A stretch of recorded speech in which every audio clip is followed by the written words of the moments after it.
PONToon is a new project by the University of Portsmouth which targets socially excluded women who are disadvantaged either by their gender or who face challenges such as single parenthood and mental issues.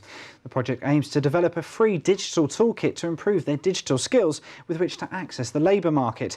And joining me now on the sofa is Professor Joan Farrer, who is here to tell us more about it. Well, Joan, thank you very much for coming in. And first of all, we kind of ask, what is the project? Why is there a need for this? Well, thank you for inviting me. I'm delighted to come and explain what we're trying to do at the university and also our relationship with France and the European Union post-Brexit. The project is a €5.8 million project. Wow. That the University of Portsmouth is principally investigating. We have 11 partners, so they are employment agencies, local government, NGOs, in England and also in France. The project came about because we realised that Portsmouth has some more impoverished areas than others, and when we looked across the channel, places like Caen in northern France also are exactly the same. They're ex-military bases, military cities, rural employment is down. So bearing that in mind, what could be the future employment hook for our females? Females, because we had to limit the project, otherwise we'd have been working on it for 5 years rather than 3.5 years. But the idea is that we use the digital world, fun, gaming, videos, to actually draw in these women to understand how to use the digital tools that are available. We'll use them in the UK and we'll use them in France. And then with our ladies, we'll develop this toolkit that will be free for everyone after the project finishes and long into the future. So we were sort of talking a little bit before as well, it's not just those that are maybe from impoverished areas, but maybe those women who have gone through childbirth, maybe taken an extended period of time away from work and maybe now don't feel they can return to their previous job. That's right, absolutely. So there's different levels of social exclusion.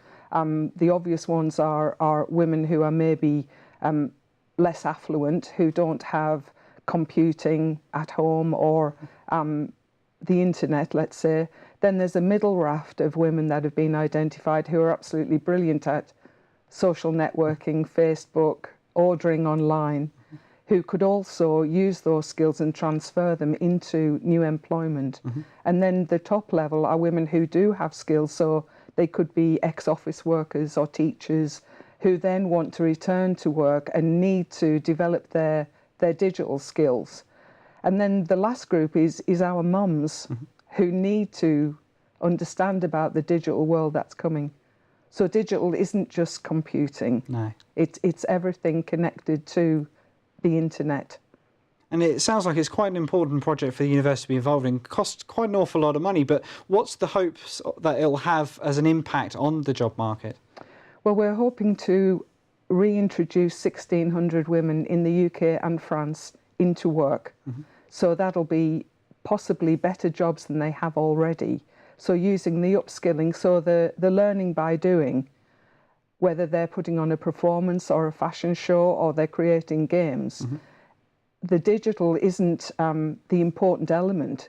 The digital is purely a fun hook to bring our ladies in, to upskill them very quickly. And potentially using some of their existing sort of social skills and transferring those across. Well, we've all seen our ladies outside in the street on their phones. My children are the same, you know, absolutely flying fingers. And as we mentioned before, children of 5 can program TV, so they get it. This age group really get the digital future and need very little support, quite a lot of women, to actually move them and give them confidence to join the jobs market in what will be a very important field up to 2020.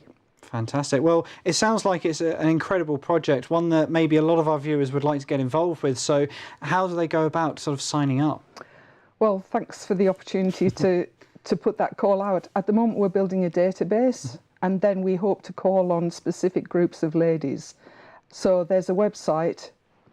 Do you mind if I read that? No, that's fine.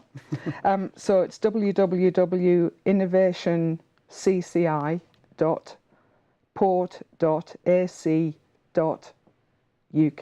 Fantastic. And for anybody that maybe doesn't have internet access at home, I'm sure either, say, your local library or someone like that can help you out with that as well. Or to write to me at the university, Professor Joan Farrer, CCI, University of Portsmouth. It'll get to me. Fantastic. Well, Joan, thank you so much for coming in and telling us about this work, but that's all the time we have for now. My pleasure. Thank you.